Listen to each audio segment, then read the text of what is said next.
Well, the slow lane just turned into the nope lane, so everybody's been using the fast lane. Trying to stay closer to 35.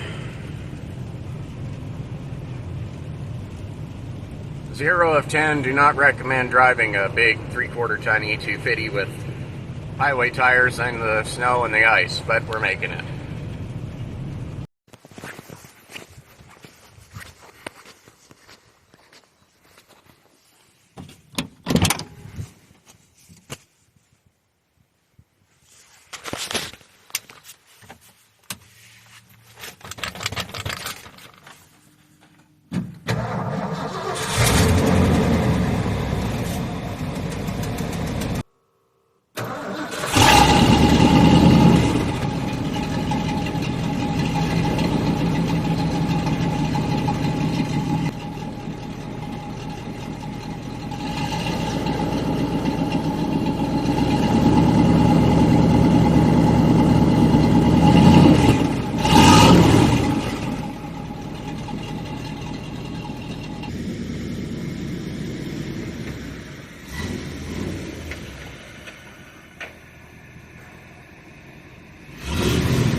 Now, do not forget the most important step.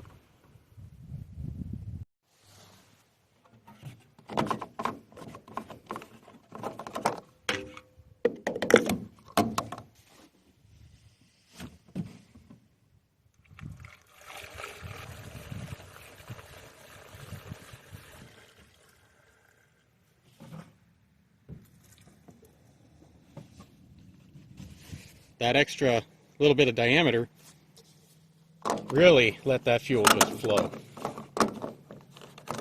So, this one's staying in the 460 for very obvious reasons.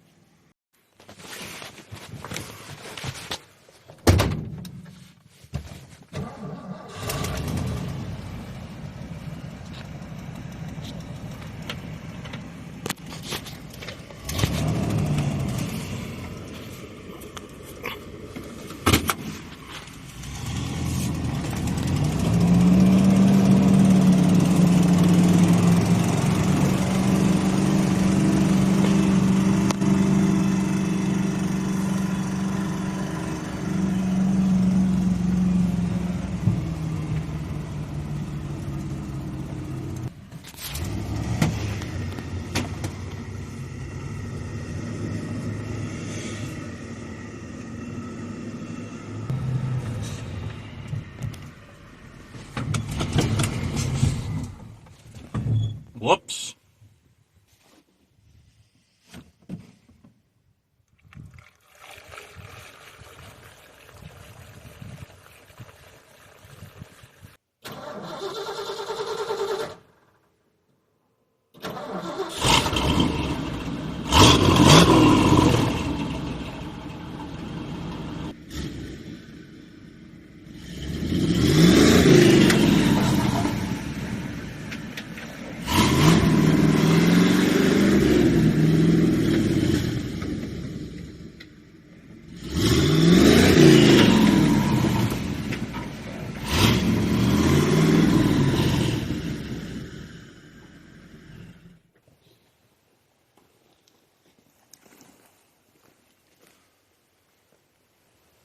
Well, that didn't work.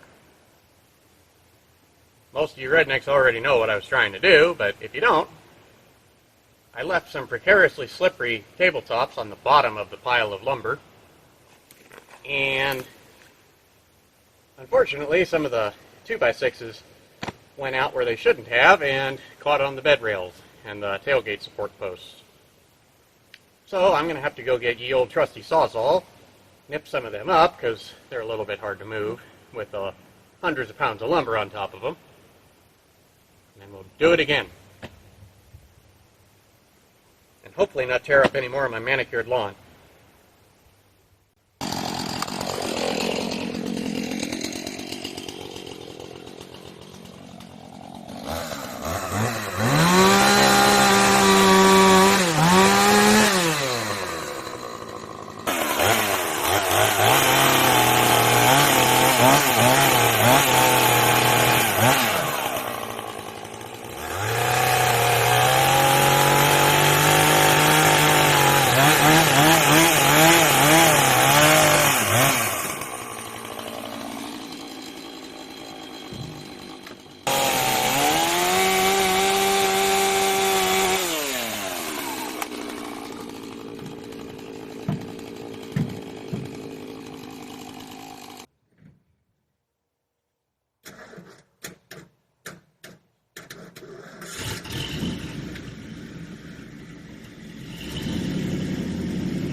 Remember to set your not burnables in a very safe place.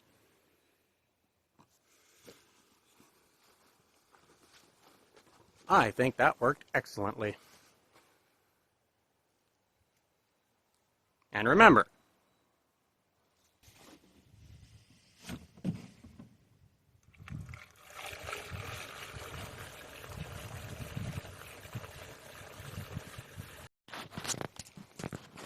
man, that's a lot of junk.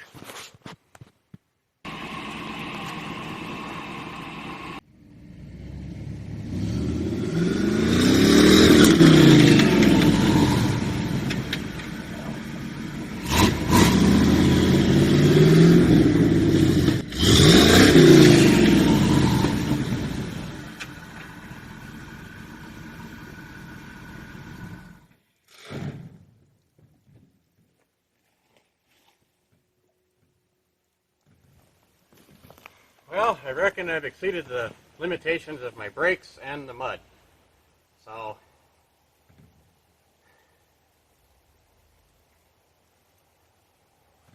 do it the old-fashioned.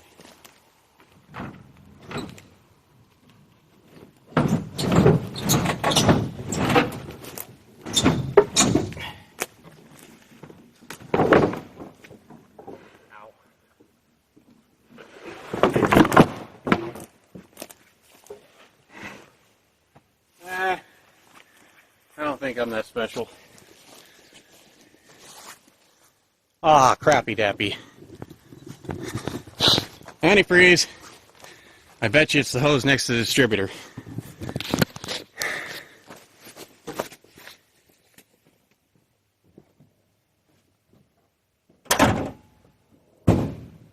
That sucks. Yep. It was leaking last year, and then sat for a few months, and it didn't leak anymore. But I'm afraid she's pooched. Oh, duh.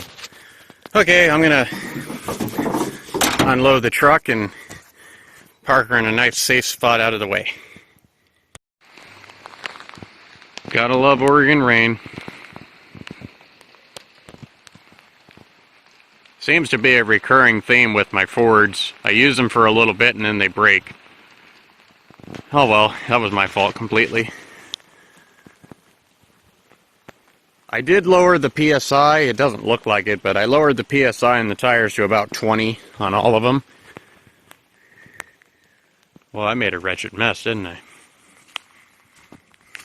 Good thing I'm wearing dress shoes. Durr. I forgot to take them off. Forgot I had them on.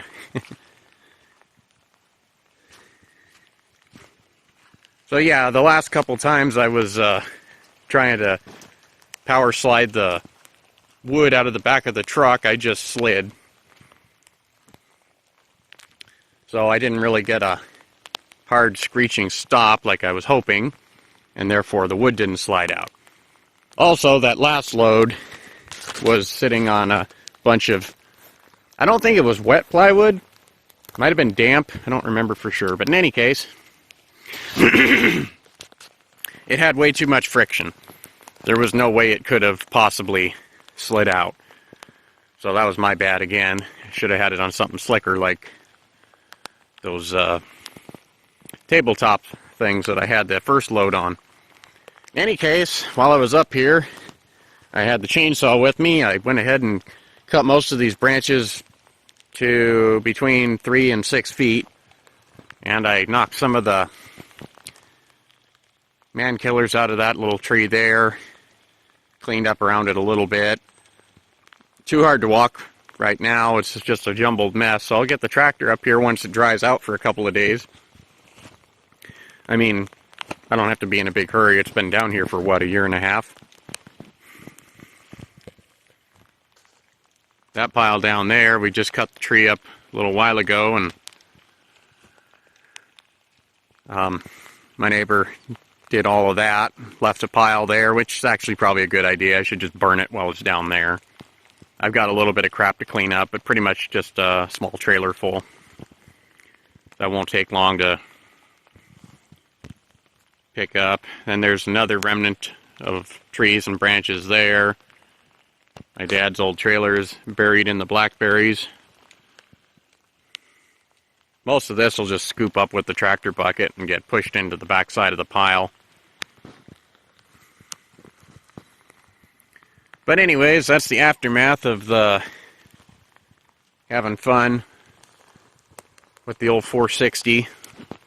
I do make fun of how much gas it drinks, because it did seem to burn through a lot of gas this last couple of months. I haven't hardly used it.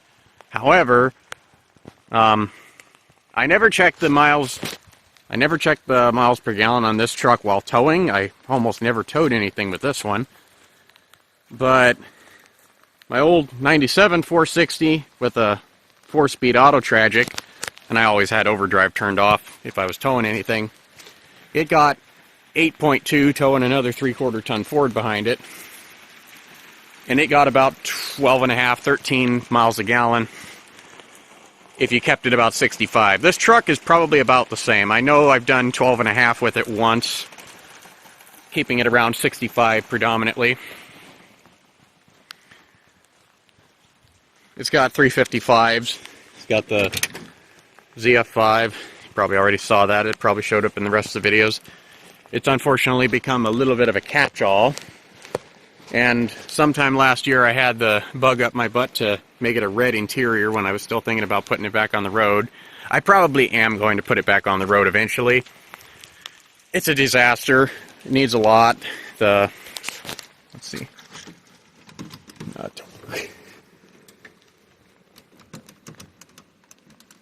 None of those work. Oh, that's right. I turned the key off. I unplugged the battery. That's right. Never mind. This motor doesn't work at all. This is how you roll it up and down. That motor also doesn't work. It doesn't roll the window up or down at all, but you can hear it slipping because it's got plastic ball bearings in the motor itself. So if you stick your arm or your head, or your dog sticks its arm or head out the window, it'll, in theory, strip on the plastic balls. This is probably a bad idea. Nothing fell out. Doing okay. Don't even leave your windows cracked a little bit, because birds will find a way to poop on your door panels. A buddy of mine is hollering at me to get rid of this POS and get rid of that POS and get rid of that. And it's okay. I'll get what, $800 for it on a good day. We just saw a 96. No, it was a 90. It was either a 92 to 94 crew cab long bed truck. It was set up pretty much like this truck here. This is a 94. The one I was looking at was at an auction. It ran and drove 211,000 miles.